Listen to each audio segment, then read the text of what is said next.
Welcome into the Phoenix Downbeat. I'm Drew Kreisman, along with my brother Ira Kreisman. You know us as the Everything is Final Fantasy podcast, and we are joined once again by our friend Ryan Laney of Overship Air Drive, of course, and his very distracting cat bus from my neighbor Totoro.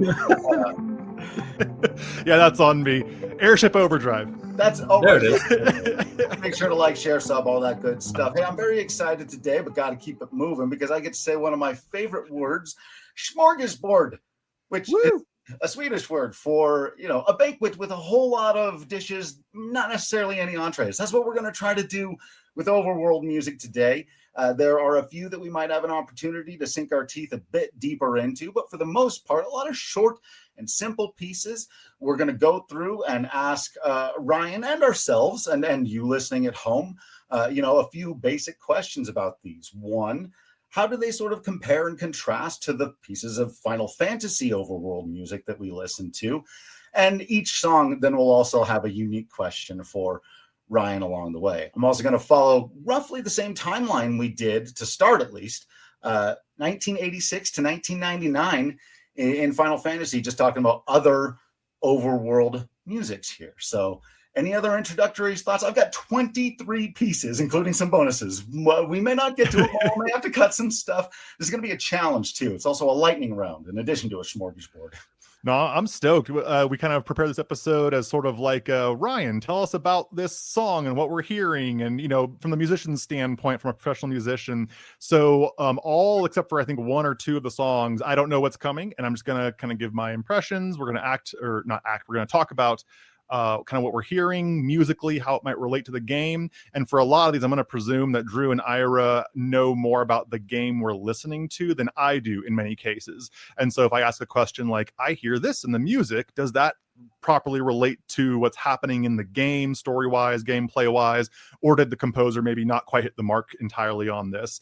We can discuss how the music, like we've discussed with Final Fantasy music a whole lot, really should incorporate itself with the game, with the theme, with the story, and help kind of tie it all together cohesively. Because sometimes games don't quite do that. Sometimes they kind of fall apart and you go, this song sounds weird. I wonder why it doesn't quite fit. So along with that, you can play along at home because I'm going to ask these guys each time to close their eyes. Some of these are going to be surprises. Do you remember it? Do you know what it's from? This first one, everyone who's played a video game has probably heard, but we're going to start with arguably, and I hate to say it, but I also don't hate to say it, the OG.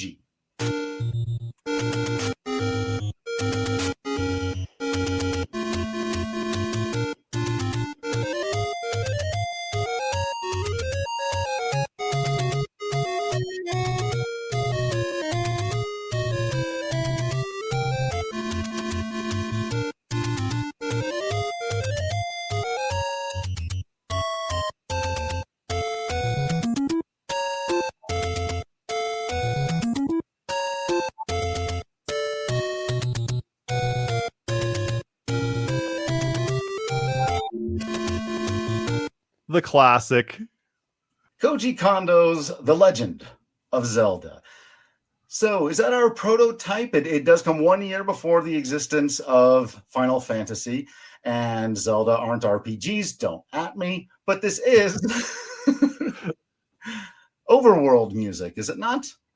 Yeah, definitely Overworld music. It's the Hyrule Field theme, and it's one of like 4 songs you ever hear in this game that, of course, has been carried over into almost every Zelda game in some way since then, which, funny enough, listeners at home, I don't know if you guys know this, but Ocarina of Time does actually not feature this theme anywhere in the soundtrack. For some reason, Koji Kondo decided, nope, we're not going to use it. We're going to do a big departure, and it's one of the few Zelda games that does not feature the Zelda theme anywhere in the soundtrack.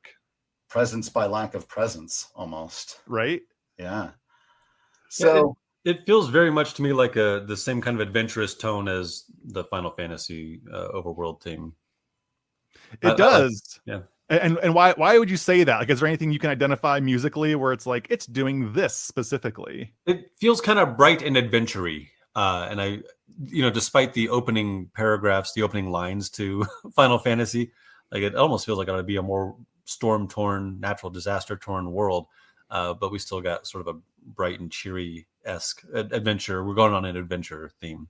Yeah, and even those first couple bars, it really sets that tone expertly well, because the first thing you hear is from the tonic, bum, bum, bum, ba da da da da. It's literally tonic, dominant, tonic, which is like, here's your key, and then it's a major scale going up to the next dominant above, dun da da da da da. But then that little bit of stormy C that Ira just kind of mentioned, it comes in immediately because they don't keep going up in a major scale. They go from the 5 back up to the 8 on the flat 6, flat 7, which is in the relative minor key. So you get a major scale going up, bum, bum, bum, ba da da da da, and then da da da da da, where it's the minor version. So it's like, oh, there's some sort of conflict, something pushing me back.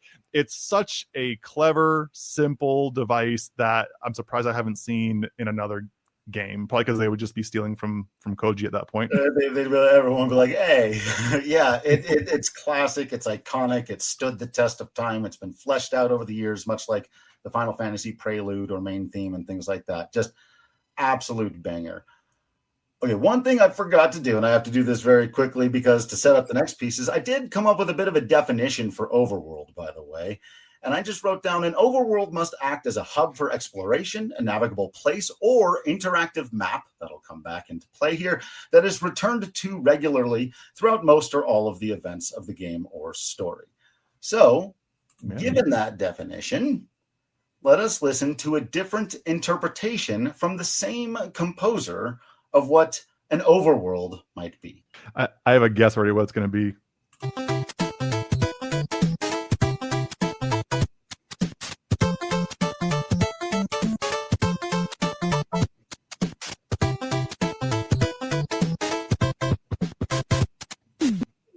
That's it.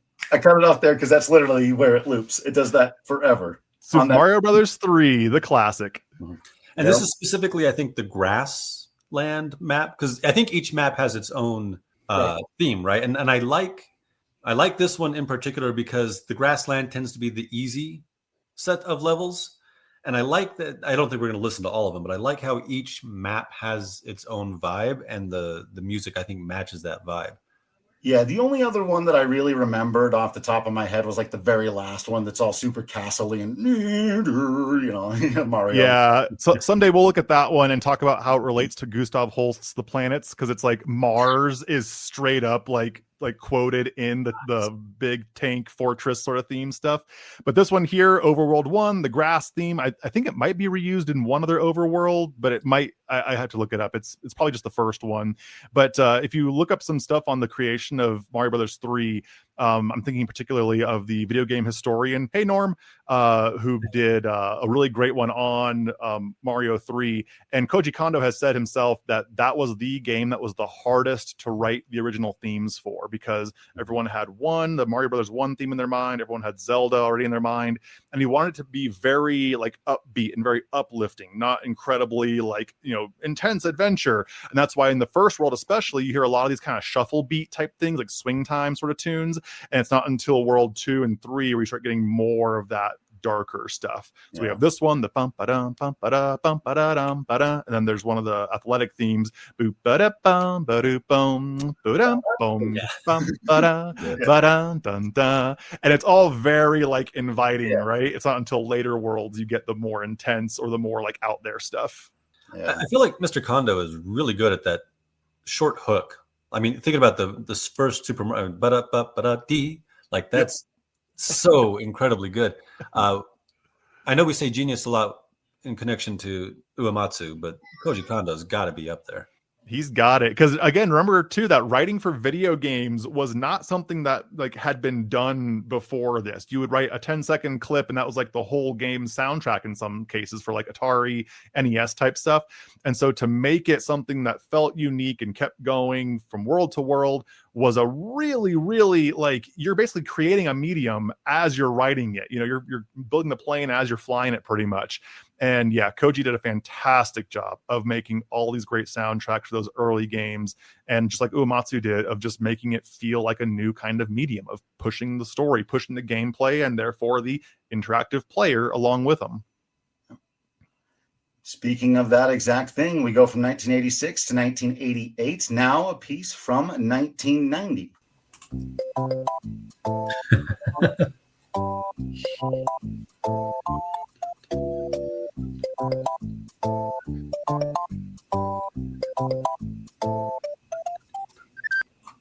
That's it. And that's it. The whole thing. I have heard that hours upon hours of my childhood were spent hearing that song.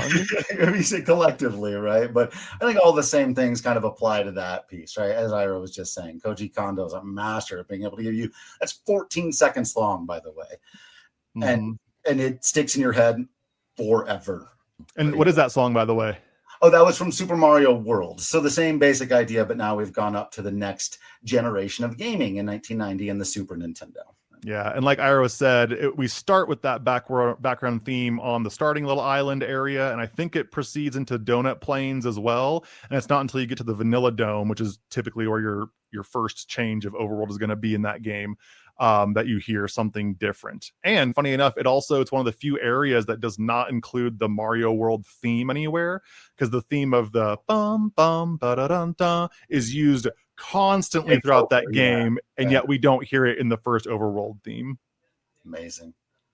All right, let us jump forward once more to 1992 and a piece that I suspect Ira will remember, and Ryan, I'm not sure if you've played this game, so this one will be fun.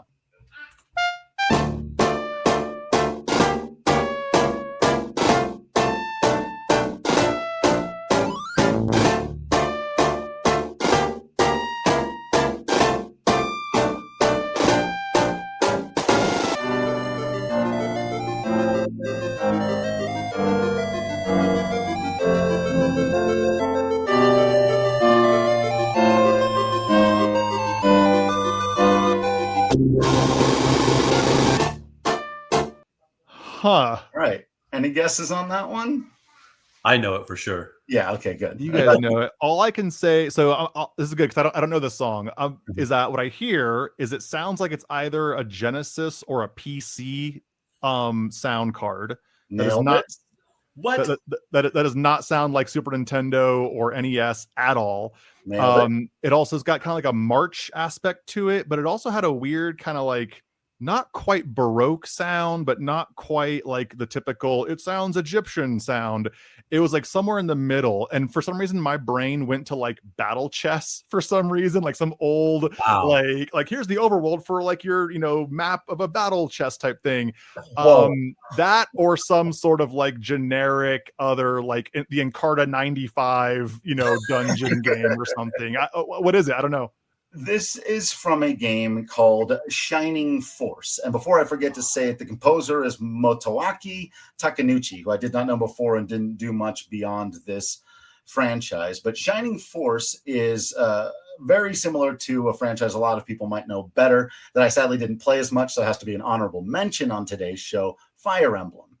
It is a tactical, like you just described, you're on the world map. The reason I wanted to include this one, I knew it would be a little bit nostalgic for Ira, but also it's got a different kind of tempo because you're moving your chess pieces on the board while this plays, but there's different battle music that happens. So it's like pre-battle Overworld music. Interesting. Yeah, they nailed it. Everything about that, it sounds very like tactical, like a chess or a tactics game would be, but also very like adventure-y at the same time. Wow, nailed it. That snare. Yeah, you described basically exactly what it is. Yeah. How do you know that? How do you know it's Sega and not Nintendo? Genesis? How did you know that? That's a whole episode, to be honest. Okay. At the rate we're going, all I'll say is that the Sega had more of like a metallic sound to it, and it was very easy to accidentally over compress the sound, and you hear that in this song, plus that really intense like snare drum, like roll type thing. Stuff like that. Like I heard it immediately and I was like, that's not a Super Nintendo. That's something different, probably a Genesis, maybe PC, but my initial brain went there. But that's all. Like, put it in our notebook of future episode topics because we can talk about different consoles sound cards in the pre-PS2 era, and there's some cool stuff in there. Cool. Awesome. Let's go 1 year forward to 1993.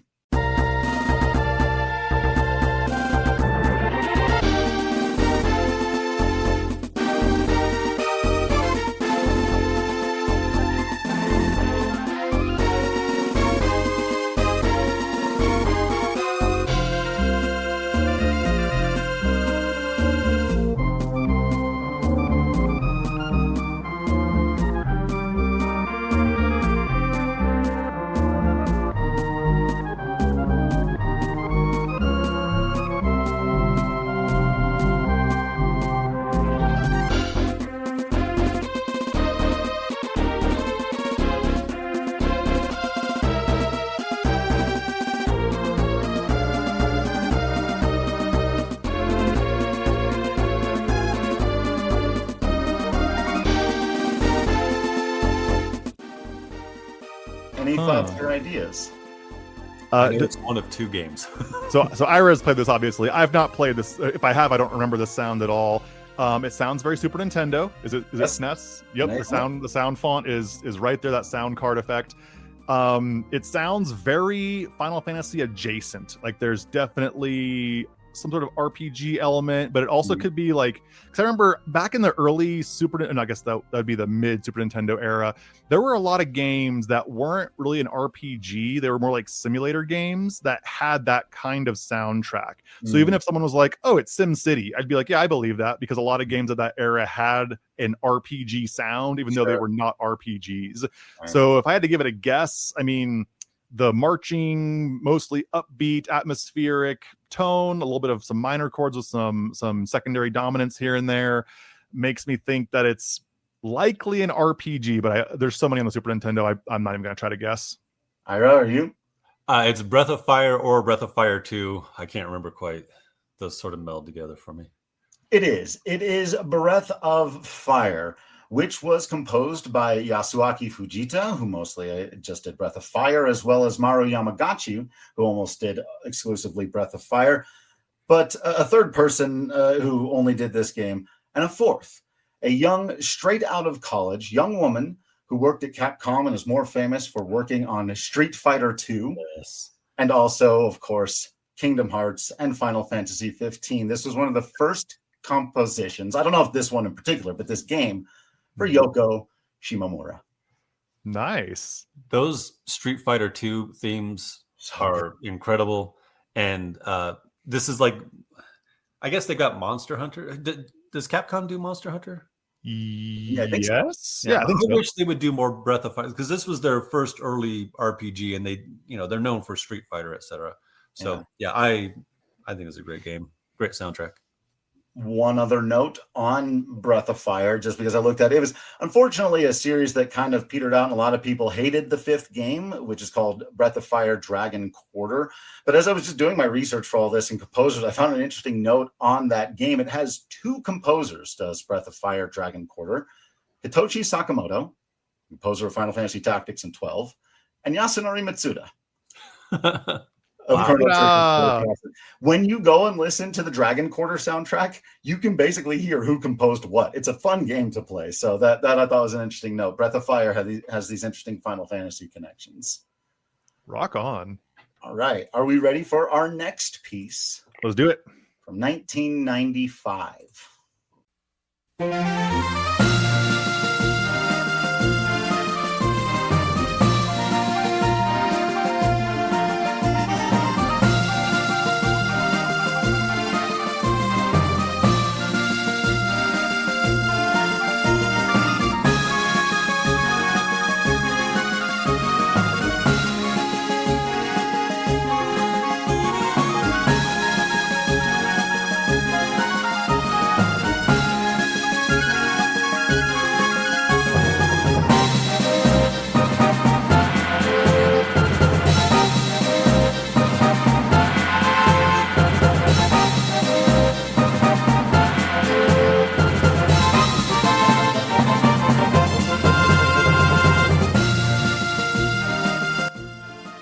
I like that one.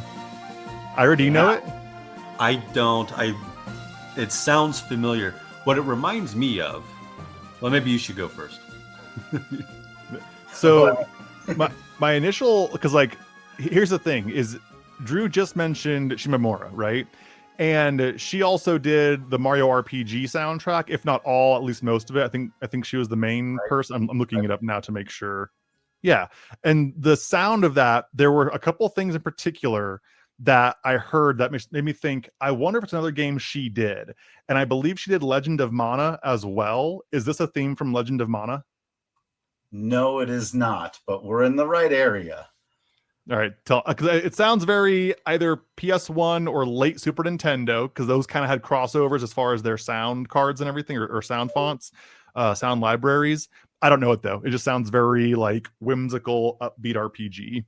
It sounds to me like the prototypical, the version of the medieval fantasy anime story, right? Like the whatever. So when I'm folding laundry, I really like to watch anime I've watched before, just so that I can have it on. And it has that sort of feel of like, this is the group on the adventure, or this is the group out in the field. And so I don't know if that's what this is, though. Let me give you a hint in the way of the next piece of music on the list, because it's from the same composer and it's from the same franchise. Okay. So let's do that.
It's been a hot minute since I played them, but is it Suikoden 1 and 2? Nailed it. Absolutely nailed it. We just listened to the musics from Suikoden 1 and 2, composed by Miki Higashino. And I love the name of the first one. It's called Tiny Characters on a Big Map. That encapsulates the tone really nicely. That could have been my definition back. No, I should have just written that instead of whatever I wrote. Tiny Characters on a Big Map. Yeah, this sounds, again, it's been a very long time, but that it's hard to explain without getting too deep into it. But first of all, that song was in 5/4 time. Not a lot of composers are going to break out from your typical 3s and 4s. And it also had a really good like layering concept where it was like, here's your main melody, and then a little interspersed thing, and the flute part would come in here and there. And I remember similar things in the Suikoden 2 soundtrack primarily. Funny that you picked these ones, because I for my little like YouTube shorts type things, I just did a Suikoden 1 thing recently, like a little 50-second recording type thing. So maybe it was already in my brain a little bit. There's some great music on those, and she's an absolutely wonderful composer and did all of those Suikoden games. And and they've got that big like building of the army, right? In those games, you get 108 characters. They're based on an ancient Chinese myth, which I learned about researching all this stuff. We don't have time to get into all of that, but I do think something. One of the themes we haven't really come back to a ton here, but all of these do sound, as you mentioned, sort of Final Fantasy adjacent. They're sort of that East meets West, anime, medieval thing, but they've got similar tones and vibes to them. And so for our next piece from 1990, where are we? 6, we're going to jump to a different vibe and tone. And even if you have not played this game before, in fact, even if you haven't played or heard this piece of music before, this piece of music is going to sound familiar to you. So now we're firmly in the PS1 N64, that kind of era. Right.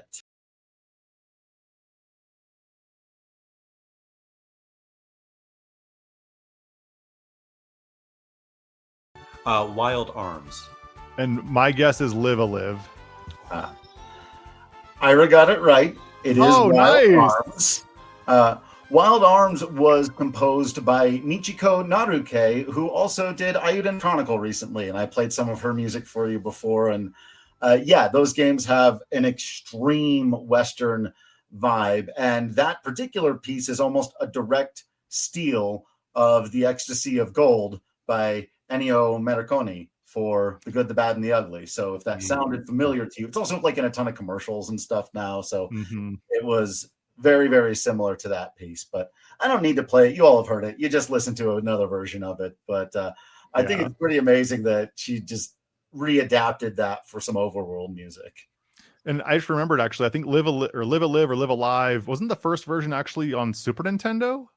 Yeah. So my guess was totally off anyway.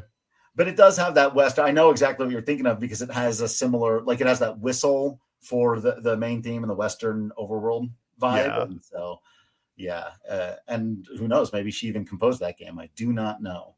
Good catch, Ira. And okay, now we've got to jump out of the guessing game for just a minute because we have to talk about Yasunori Mitsuda. And Mitsuda! What happened was I tried really hard to work Chrono Trigger into this conversation. My first thought when I said, we're going to do Overworlds and we're not going to talk about Final Fantasy, I was like, oh, great, an opportunity to do some Chrono Trigger music. The problem there is that there's like 6 Chrono Trigger Overworlds. I thought either I pick what I think is either my favorite or the best one, which is Quarters of Time, and you don't put a turkey dinner in the middle of a smorgasbord, or we just some other time do a podcast on the Overworlds of Chrono Trigger, and I think that's probably the way to go. Oh, I'm so down for it. I've done a cover of Quarters, like a full cover of Quarters of Time. I love the Chrono Trigger soundtrack. It is S tier. Yes, let's save that for its own dedicated episode. So instead, I take us to the year 1998, and from Yasunori Mitsuda, I have this.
So I know this one. I already know this one.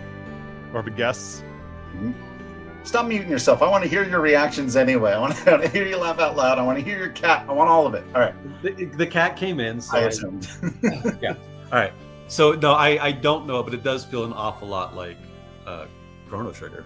It's got a very like a Yasunori Mitsuda piece, doesn't it? Yes, exactly. What was it, Drew? I was going to say, you can do this one. Yeah, so this is Xenogears, and this is one of the games that I feel like I've started 3 separate times, or like I had a demo disc when I was younger, or borrowed it from a friend or something, but I've never finished it. And so I can't really speak to it whether like the tone of the game matches this Overworld theme very well. But there is another Overworld theme from Final Fantasy we've talked about recently that I think is a pretty darn close, like 1-to-1. What would you guys guess is like, this could have easily been this Final Fantasy's Overworld theme? Oh, interesting. That's a good question. It's got that harmonica concertina thing, which puts me always in mind of like Balan Garden, but that's not Overworld, and I don't think it's 8s. What do you think, Ira? You got Well, I don't think it's 7. I think 7's got to be more oppressive. 9? So maybe 9. 9. Yeah, this sounds a lot like 9, not in the necessarily the exact instrumentation, but it has that sound of like you're not on a super intense like known end adventure. It's more of like, it's not quite slice of life how you usually think of that kind of concept, but it sounds like a very slice of life RPG where it's like we got our group together, we're going to see some good things happen, some bad things happen, but as long as we're all together, we're just going to see what life brings us, you know? And I don't know Xenogears enough to speak to whether that actually correlates to the gameplay, but in Final Fantasy 9, that for sure is a lot of it, where it's like, hey, we got our ragtag group together, we're just going to go to the next town over, and good things are going to happen, bad things are going to happen, and see what happens. But this is also a beautiful track. It has that very open pastoral kind of sound to it, very like upbeat, the little bit of percussion that comes in the second half there, and it's just a really, really nice, not too intense, not too like high stakes sort of thing. It's just, here we go, friends. Yeah, I love that whole soundtrack, and like you, I've actually never finished Xenogears, even though I love that game. The end of it is super bizarre, and people who know we don't have time to get into all of that, but the soundtrack is absolutely out of this world incredible. Speaking of absolutely out of this world incredible soundtracks and Yasunori Mitsuda, here's one everybody knows, but I'm going to play it anyway, even though I just made some crack about not putting a turkey in the middle of a smorgasbord. I'm about to play this song, which loops at precisely 1 minute long.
Perfection. That might be the only one where I think it's just like, my God, that's beautiful. What we'd either have to set aside a bunch more time. Yeah. Ira, what is it? It's Chrono Cross. Chrono Cross. And another game that has like 2 or 3 overworld things, but this is probably the one that most people remember. And this is also one that I'm glad you brought this one up, because there's something very clever in the melody line that the very, very beginning, where it goes da da da. Do you guys know what that interval, that first jump interval is in this song? I don't. That's a perfect octave. That's just 1/8. So whatever the note is, I think it's like in some heavy sharps or heavy flats key. But if it's like a G flat or whatever, G flat up above, and then down to the third. This is actually a really well used tool, I guess, in a lot of composers' toolboxes, when the main character who's singing this or playing it has this desire to go somewhere else, because it's this concept of like stretching and departing from your first place you are. The most commonly known one that's in most like Western music minds today is Somewhere Over the Rainbow. And she's literally talking about, I want to go somewhere else, right? And Chrono Cross being about time travel, being about a lot of really weird, like, I don't want to spoil anything, a lot of departing from where you currently are, I'll just say that, concept. That's a really good thing that Mitsuda did there, which also I just played for the first time in my life. I finished Chrono Cross this year. I played it earlier a couple months ago for the first time, and holy cow, if you enjoyed Chrono Trigger, you owe it to yourself to pick up Chrono Cross. It's a different kind of game. It's a weird vibe at first, but it's worth that like initial what's going on here, because the second and third acts in it are fantastic. It's so good. Yeah, and speaking on that, I just wanted to point out also that, as you mentioned, like this melody is so undeniable. It's one he used a lot. He actually used it first in a like interactive movie game that they made called Radical Dreamers, and it would go on to be a big part in Chrono Cross. And in fact, it would reach an emotional conclusion, and something that I think really helps prove what you were showing here about the way the song is structured. So if you'll permit me, I'd like to play one little bonus piece.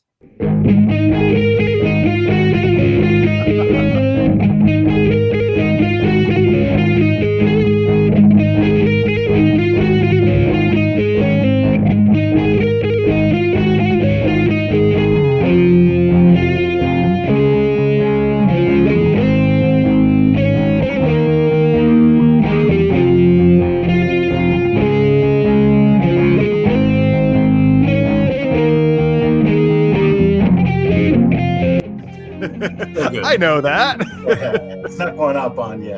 Hey, that's you. Yeah, it's me doing a little short rendition of one of the related Overworld themes.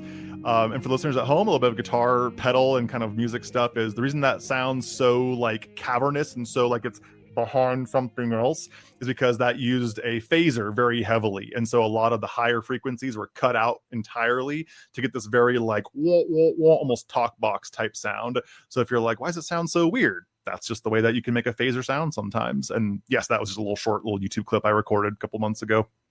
Yeah. I love that it's sort of where that melody reaches its triumphant conclusion. Sometimes 4 chords and an undeniable melody will rock your entire world, man. He's so good. There have been entire music careers built on the foundation of 4 chord songs. Yeah, absolutely.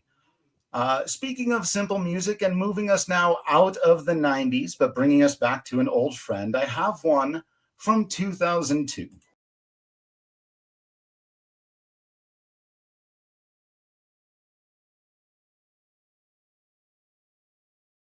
That is correct. I have attempted to play the first Kingdom Hearts, got maybe 10 hours into it, and I just couldn't do it. I know, hate me all you want. I couldn't do it. First one's a little bit rough, especially by modern standards. Some of that platforming is real. Yeah. But there's sort of a clarinet. It feels to me like a thing only a clarinet can do. The buttabas. These little like grace note, appoggiatura type things, woodwinds or a keyboard instrument. Actually, a fretted string instrument too can do it. The instrument that's most well known for it is a bagpipes, because bagpipes you literally can't start and stop the sound once the bagpipes are going. And so if a bagpipe player wanted to make like a separation to go like da da da, they can't go da da da. They have to change the note to trick your brain into thinking you heard it. So it'd be like da da da, and it'll actually just do that instead. Cool. But my initial guess was going to be like a Harvest Moon type game, because it has that very like acoustic guitar, a clarinet, sounds very upbeat and very, swing timey, jaunty, like a saloon sound sort of thing. But yeah, now that you've said it, it's like, oh yeah, I've heard the song before. All right, let's go to another piece also from 2002. And this one, I'll just say, is the one that Ryan sent in. So Ira gets to guess and see if he recognizes this piece of music.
Any guesses, Ira?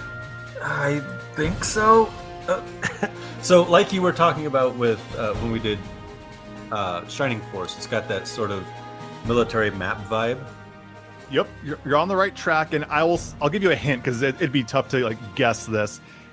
Think less military and more an individual going on a quest. See if that helps at all. I'll be shocked if it does if you haven't played the game before. I think I know it. I think it's part of. I think I know other versions of the game better. Is this Welcome Back to the Stage of History? Is this Soul Calibur? Stage of History. Yo, spot on, man. I don't remember which one. This is from 2. This is Soul Calibur 2. Okay. Wow, I'm actually super impressed you got that. So Soul Calibur 2 has a fantastic soundtrack written by Junichi Sakatsura, Yoshihito Yano, Asuka Sakai, and Ryo Hamamoto. And this is kind of like the almost called you Ian. Ira just said it's like the overworld kind of like, you're on a map going from place to place in the I think it's called Weapon Master mode. It's like the single player adventure type thing. A mode that I spent probably over 100 hours of my high school life playing, but the music is really good, and it's a shame that there's not a reason to just like sit and hear it for a long time, because you typically just go from there, go to the next mission, and then you click go, and that's it, and you hear maybe 5 seconds at most. But it kind of has that militaristic sort of going forward theme. I love how there's frequently these parts where it's got those 16th notes going into da da da da dun, which gives that sense of propelling, that sense of motion, and constantly moving forward to a known end goal, which is something we didn't have in stuff like the Xenogears Overworld or Final Fantasy IX. Very different vibe of how they push and how they make you feel just intrinsically. And I'm going to ask both of you to go on this short walk with me. When Ryan sent this piece, it put me immediately in mind, especially the big triumphant trumpets at the end there. Bum, bum, bum, bum, ba, bum. And I love these games too. I played the hell out of, especially the first three, and Soul Edge before it was Soul Calibur, even going back to that.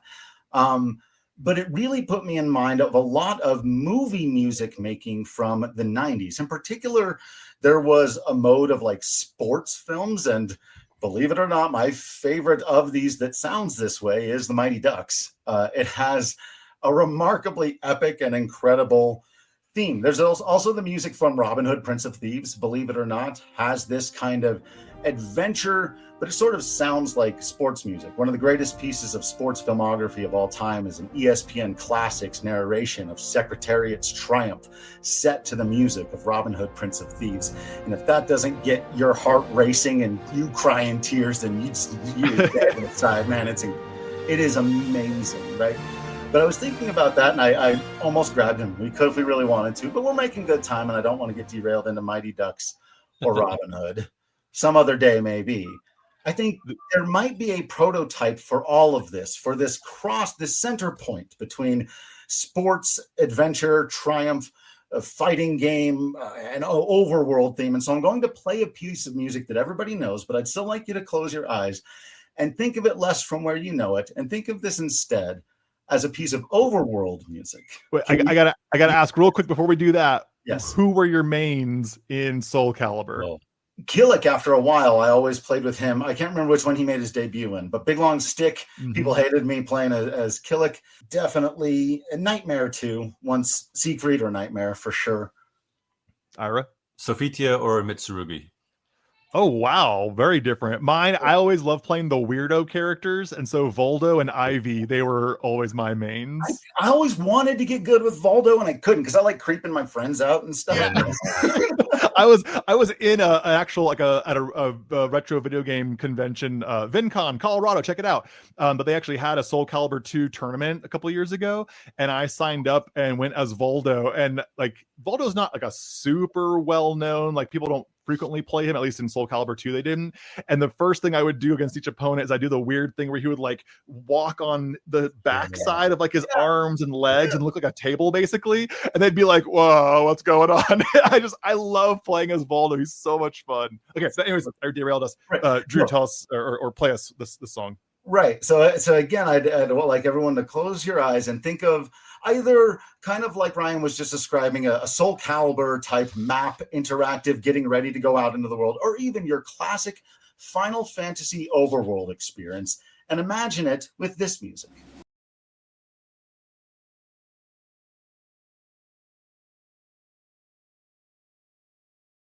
Absolutely. One of the actual GOAT composers, not really a video game composer, but who was that? I was going to say, we've mentioned John Williams a handful of times. It took us this long into the existence of this podcast to actually play some. We'll see if it stays in the YouTube version. But that is the Olympic fanfare that John Williams composed all the way back in 1984. Yep, and this is one of two kind of main themes. There's also the part that's just the bum bum bum bum bum bum bum bum bum ba-da-da. But it's they use both of those themes kind of interchangeably for a lot of reasons.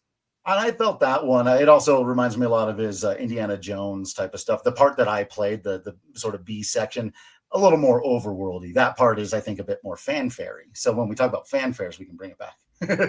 Ira, do you have something? Nope. I just love that piece. He's a great composer. He is, and believe it or not, like it's one of those things where like John Williams, he's obviously known for primarily movie music. He was commissioned for a lot of other stuff you might not realize.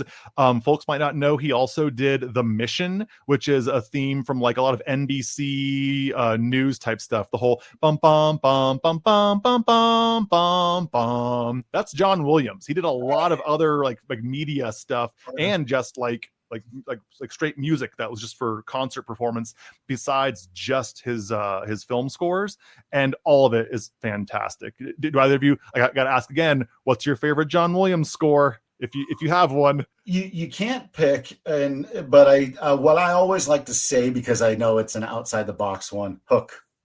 Oh, nice. Hook is an absolutely beautiful soundtrack. It's episode 5. That's one of mine. Episode 5 is one of mine because it's just so well. It's like the textbook. Like, here's how you score a film. I like The Terminal also with Tom Hanks. That little the Victor Nagorski, whatever his name is, theme. It's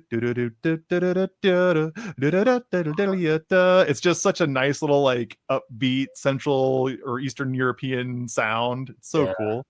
My wife is partial to Jurassic Park. Now everyone else has answered. Ira, you have to go. Indiana Jones, I guess. I don't know. I've always really liked the character, and so if you're gonna force me down the path of a favorite, which I love, yep, that's my answer today. Tomorrow would be something else, but I think Hook is an excellent poll. Also, yep, I love that. Also, the main theme from Home Alone always makes me emotional. Oh, that's a great soundtrack too. He snuck. Yeah. We mentioned on this podcast recently the Desiree theme, I think, didn't we? Mm-hmm. So if you watch Home Alone, when they show the creepy old next door neighbor guy who's presented very like, I'm the weird old guy next door, they use the Desiree theme to introduce him until the scene where it's like, oh, he's not a bad guy, he's just kind of a loner or whatever. Yeah. But they do that very, very, very, very well. Yeah.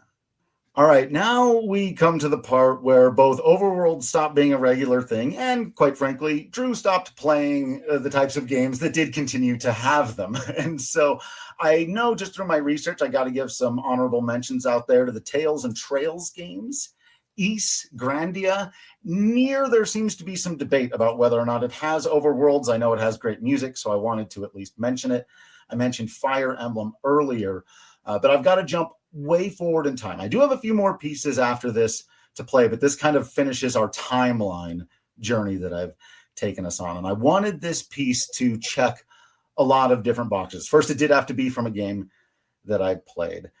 Second, I wanted it to kind of represent the modern concept of an overworld, since we've been mostly in history here. And third, there's one other thing we haven't done on this Overworld episode that we did on the Overworld episodes before, gentlemen. Can you think of it? I can give you a hint if not. Say that again. There's something we've not yet talked about on this Overworld podcast that we talked about on the other ones. Or rather, someone. Uematsu? Not yet. We mentioned him. Somebody I kept bringing up as a comparison for Overworld music. Hisayashi? Correct.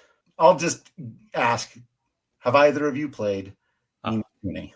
I have not. I've not played it, but there's something next year I'm working on which will include a Ni no Kuni song. Well then, ladies and gentlemen, I can only say from 2018, the one, the only, Mr. Joe Hisaishi.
pretty good. That's really good. Right. Oh man. So I need to play this game, I guess. It's been on my short list for a long time. Yeah, I ended up falling off of the game for no particular reason. The combat wasn't the thing I was most interested in, but man, when I hit the open world and that played, and I was like, this is incredible. And something that you probably noticed, it ends. Right.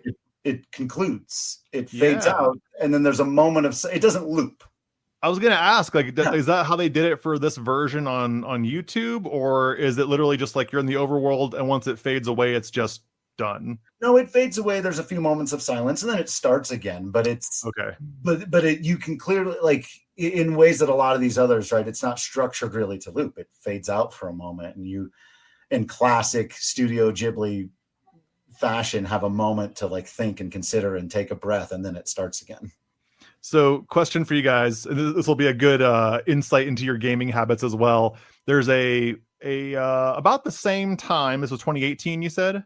So about the same time that this game came out, another game came out that actually does have its quote-unquote overworld music only play one time, and then it fades away. And if you happen to still be in an overworld setting, it's just...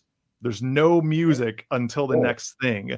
Can you guys think of what this is? And I'll give you a hint if maybe you don't know right away, or maybe you haven't played it. It doesn't sound familiar immediately. From 2018-ish? So, yeah, somewhere around that, maybe 2017, somewhere in that era. Yeah, I don't know. So I'll give you a hint. It has roughly 12 different overworlds, at least three for each season. No, now I'm more confused than when we started. I'm not sure I know this one. No. Is that gonna be like a Stardew Valley kind of thing? Stardew Valley. Each of its songs, like the main overworld ones, they're basically structured in a way where they play so that they roughly line up to the end of one day, because each day is like a certain amount of time in real time, and you can't like change it. But if you pause or do things to like kind of delay how long you're in the game, you can potentially run out the soundtrack. But if you're playing from like when you wake up at, I think, 6 a.m. and you go to bed at like 10 p.m. in the game, it'll play one time through. But if you've paused and you maybe did a really long pause and the music kept going, you might only get to like 10 a.m. and then the music just stops. And then the rest of your day until you change screens is just the sound of the wind, basically. And it's really clever, because the first time I realized that, I was like, oh, weird. It doesn't actually loop. Like, there's a repeating theme for most of the seasonal themes, but they don't loop, which is really like weird, right? That's really fascinating, interesting. I've only recently gotten more into the cozy game part of gaming, and haven't done too many farm sims yet. I played with Fae Farm a little bit. I was like, this is kind of fun, but I don't know. So never really did Animal Crossing or Stardew Valley, but absolutely love that as a concept. Yeah, Stardew's awesome. I loved Harvest Moon on the Game Boy 100 years ago. I think I would love Stardew Valley. I've just never played it. Stardew is great. It's got fantastic music. I love the music from Stardew Valley. All of the fall and winter themes I really, really enjoy. But it's also just fun games. Like, I remember when it came out, my wife was looking for something new to play at the time, and I was like, on a whim, I was like, hey, give me your computer. I'm gonna gift you a game on Steam. Just like don't even ask questions. Just go. I think you'll really like it. And within a week, she was playing it nonstop. And then like a couple months later, I was like, yeah, I'll give it a try someday. But don't expect me to like actually play it for very long. And then I jumped into my own file, and I was like, oh no, no, this is how it happens. Oh no, it's getting me. All right. So my plan for this part was to say, hey, if we're too exhausted, we don't have to do the back into Final Fantasy stuff. I think we've got time for that. But before we go back into the world of Final Fantasy, I have to do one more piece of non-Final Fantasy music. I don't know that either of you will be familiar with it. I want to play it for everyone blind, and I'm going to play it for a long time, and you'll see why.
Does anybody have any idea what that was?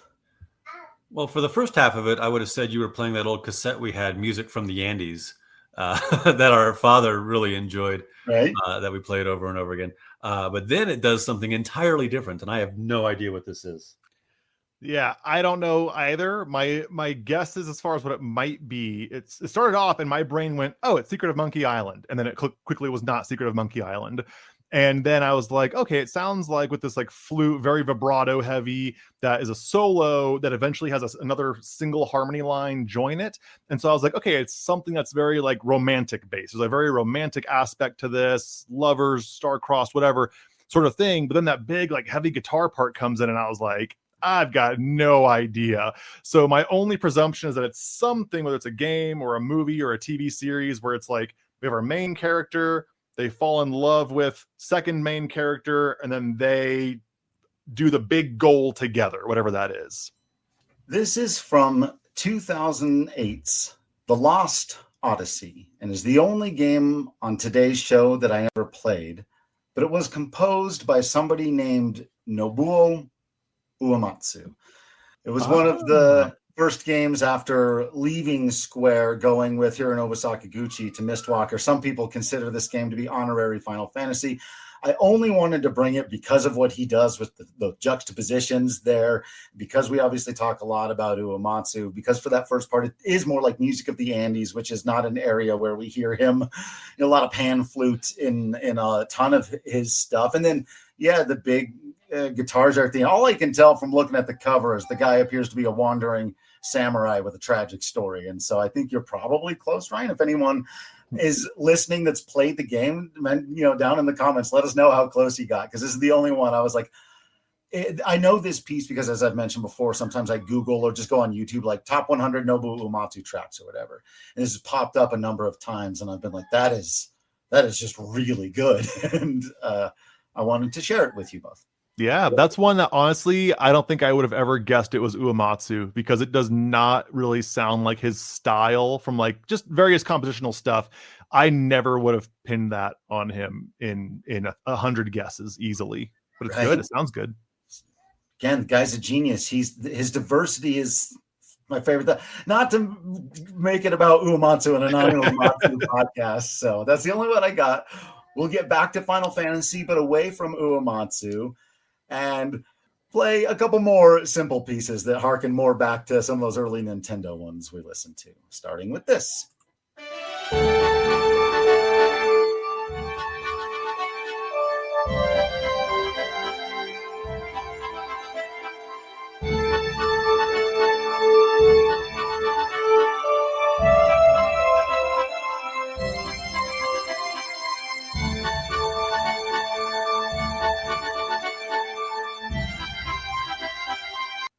I know that one. Yeah, that's more or less it. It's fun. It's never been my favorite. It's a little repetitive. It's a little stick in your ear sometimes, but yeah. It's fun. From Final Fantasy Tactics, Hitachi Sakamoto, by the way, again. But yeah, it's another map theme. I don't think it's as good as Koji Kondo's 30-second or 14-second. But again, Ira is not about comparisons of kind, degree, or whatever you say. Yeah, there's a very unique like the thing that Sakamoto does is he knows his instrumentation preferences, I guess, because if you hear this one, and then he also did stuff on Final Fantasy 12, there's a lot of similarity in that very like light and airy sounds, like flutes, high strings, harps, things like that, glockenspiels and bells and whatnot. You hear it in a lot of his stuff, including here. One other one that I know Iro would not let me get away with not playing, and so again I've slotted it in here in our Final Fantasy / other category, and it is this piece.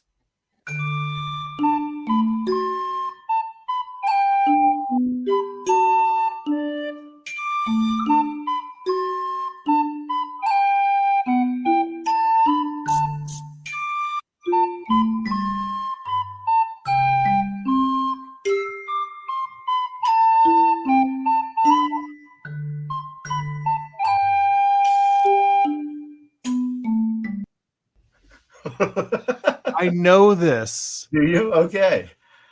It's Oh. a little piece, man. It is.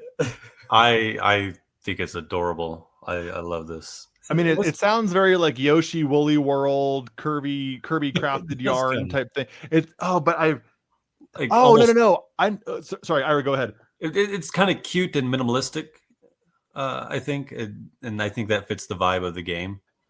I think what I'm thinking of, what's the song? Bum bum bum bum bum. Oh, from the planets. It's the Jupiter like run of the egg. Bum bum bum bum bum bum bum bum bum bum bum. It has that same sequence of notes. I don't know this, but wow, does it sound an awful lot like it came out of one of the Yoshi games. It does. I think purposefully so, because this was in Final Fantasy's triumphant, considering who you ask, return to Nintendo with Final Fantasy Crystal Chronicles. Love that game so much. I love it so much, and I love the soundtrack. It is a departure from what you might expect. I feel like when we talked about overworld themes for earlier Final Fantasies, we talked about sort of the adventurous spirit or the triumphant spirit, or the Bartz is riding on a chocobo to that style of rock music, and this is a much. You used the cozy game genre term earlier, and I think that's a similar vibe, because you start at home and you always come back home, and it's very. We're doing this for our family, which is one of 10 families that lives in this little town on the peninsula at the end of the map, and so I love this piece. Is it kind of like the home base sort of music? Yeah. And the whole game is you go out, you collect the stuff, you bring it back home, because that's the only way home gets to survive. Gotcha. It's like a hub world.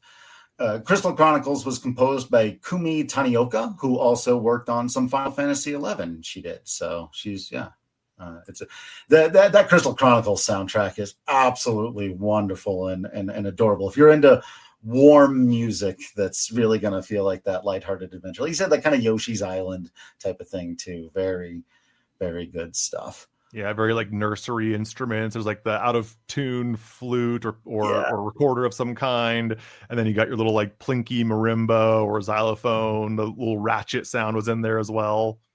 That's so great. All right, now I have to do a thing. Ryan actually brought this up before. There is a debate, though, I found on the internet about Final Fantasy X.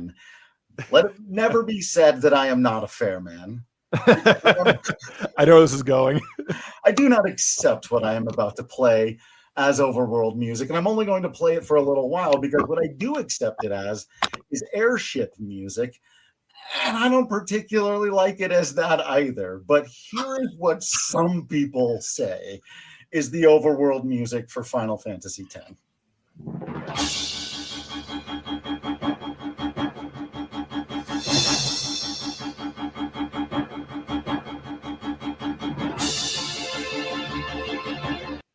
That's enough of that. Look. Wow. Oh, no. He's not even letting it get past the second chord. When we get to an episode about hurry up music and intense driving dungeon music, where this piece belongs, then we can maybe bring this one back. But I always feel like, man, I'm trying to choose where to go on a map. Uncle Sid, calm the radio down, man. What are we doing? So yeah, I don't know. This piece always didn't. It's not that it's a bad piece of music. I don't think it vibes with the situation, and I definitely don't think of it as overworld music. But if you want me to play more of it so we can talk about it, got enough on our plates. Here's my is a hot dog a taco thing for the episode. Is a menu an overworld? Well, you brought us Soul Calibur, so I think the answer is so. But see, even there, so like, let's go back to the second one you did, which was Mario 3, right? I think it was the second or third one that you played here. Right. So Mario 3, there's no quote unquote gameplay on those maps. It's literally just you move and you select where you're going until you clear levels, right? So functionally, everything you accomplish there could literally just be a menu with like a couple branching paths when it, branches and whatnot. So is a menu an overworld? when I went back and read the definition that I wrote without thinking about this piece, it actually does fit. If I'm going to make the distinction between a map and a menu, I feel like I've got bigger. You're splitting hairs at that point. So fine, if you want to count, that's again why. Let it never be said once again that I'm not a fair man and that we did not lend credence to the other side of the argument. If this is overworld music to you, fine, but why so much stress? We're not supposed to be. That's very stressful overworld music, Ryan. Yeah, by the time we get to this part in Final Fantasy X, when you actually control the airship, you can basically, I think there's maybe like 2 or 3 missions you have to do before you can just go to the end of the game. Like it's you're very close to the end. This is an odd tune though, and it's definitely one of the ones that I can tell was not written by Uematsu, because Final Fantasy X was actually co-written by like 4 composers. This is one that you can tell immediately was not by Uematsu. It's got this very sort of like pantonal, big washy chords, and then kind of a mini modulation, and of course I can't sing the chords, but it wasn't written by him. And I'm curious at what point in development they were like, oh, we need just music for the airship while you're picking your destination. And one of the other composers was like, I'll write something. What's the tone? Oh, it's like big, hurry up, get to something else. And they just kind of wrote that, not knowing the full picture of how it was going to be used, because I agree, it doesn't quite fit. Even if you could argue it's overworld music, it's just weird, right? It just doesn't sound like a Final Fantasy game. Right. Yeah.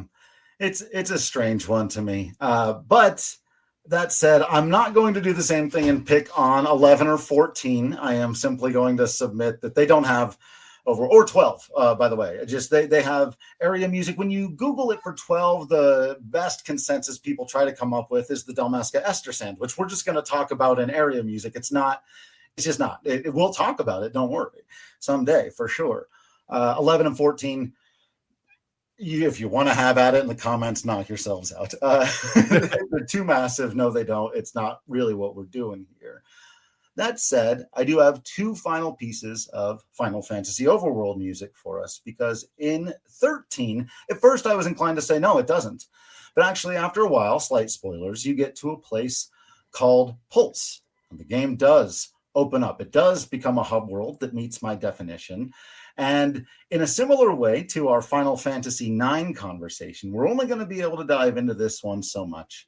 And you'll see why, because when you get to Pulse, you hear this.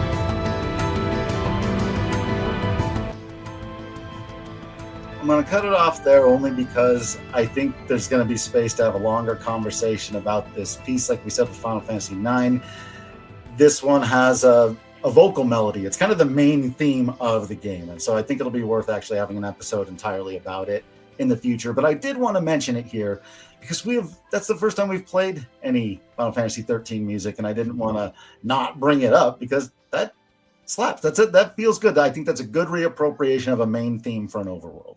Yeah, it's got a nice kind of home base sort of vibe to it. It has that very light triangle heavy groove in the background. There's nothing too intense about it, but it's also not like a I'm going to fall asleep now sort of, relaxing song. It's got motion, but not critically like intense motion, And Final Fantasy 13 was composed, of course, by Masashi Hamauzu, who's gone on to do a bunch of stuff, has been a part of the 7 remake Rebirth project and done a bunch of that stuff. And you can hear some of those sort of rhythmic electronic stuff that he was doing in 13 and some of the really cool like area music and remake and rebirth. It brought his own. I like that he didn't leave his own voice behind and try to do an imitation of Uematsu with the stuff that he put into remake and rebirth. I have mad respect for him being like, well, here's my take on it. Like, right on, dude. Cool.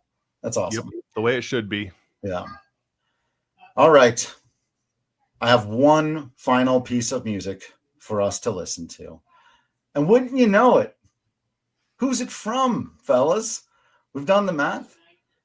What game are we on? Yes, actually, when you Google it, and I tend to agree with the consensus, there is overworld music for Final Fantasy 15. Ladies and gentlemen, Yoko Shimomura.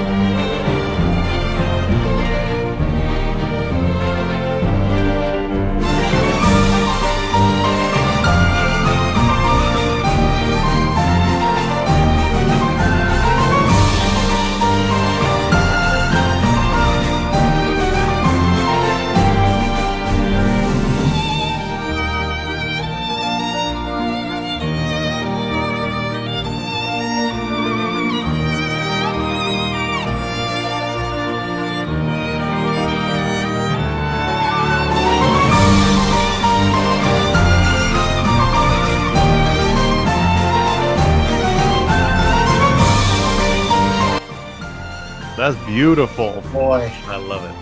man. They opened the most recent concert we went to. I'm trying to remember what it was, but it was the Distant Worlds or whatever. They opened with that and just the vibes that immediately filled the room. It was like, whoo, that is some good music making. And what is that song actually called also? Vals di Fantastica. Which would roughly translate as... Waltz of Fantasy.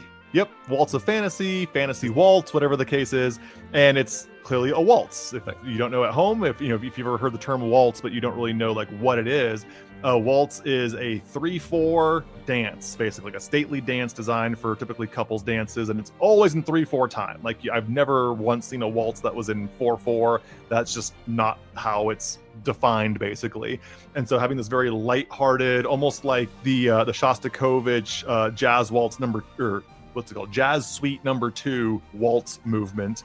It has that very kind of like not uplifting, not strictly major. It's like in a minor setting primarily, but because you're in this like lighthearted dance rhythm, it plays with your expectations, because you usually think of a waltz as lighthearted. Oh, it's something nice and in a major key. So to hear something in this way, where it's a minor setting of a very lighthearted rhythm and a song form, it plays with your expectations and it makes you think one thing while seeing another, kind of like when you have a game where there's a clown as the bad guy. You would not think that that should be a thing, and yet here you are. And so hearing a waltz plays into the whole Final Fantasy like royalty, pseudo medieval king and queen type stuff, but also the modernized take on it. So it's a very clever way to basically have a simple song that accomplishes both of those goals.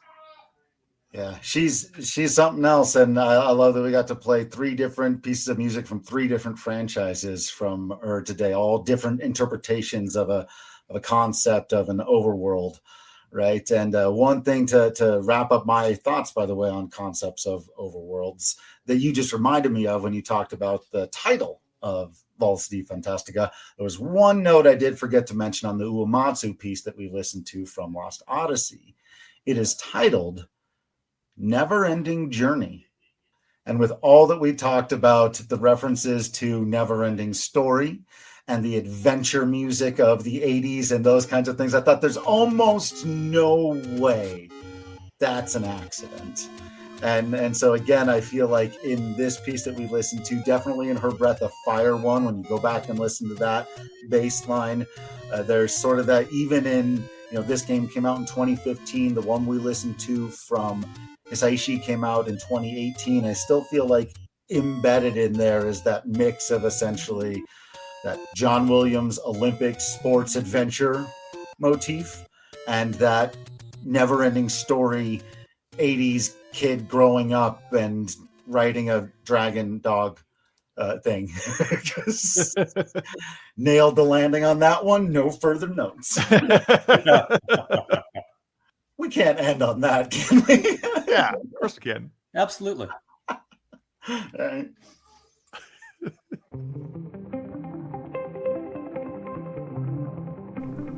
That's it for this episode. Thanks for listening, and thank you to everyone who's reached out to us. Feel free to let us know what we missed, got wrong, or should have mentioned, plus any questions you may have, or any piece you would like to hear in the future, down in the comments. Make sure you're subscribed to Everything is Final Fantasy on Patreon, YouTube, Spotify. I keep forgetting to mention Spotify.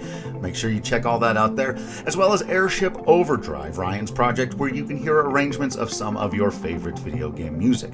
Join us next time when another world awaits us.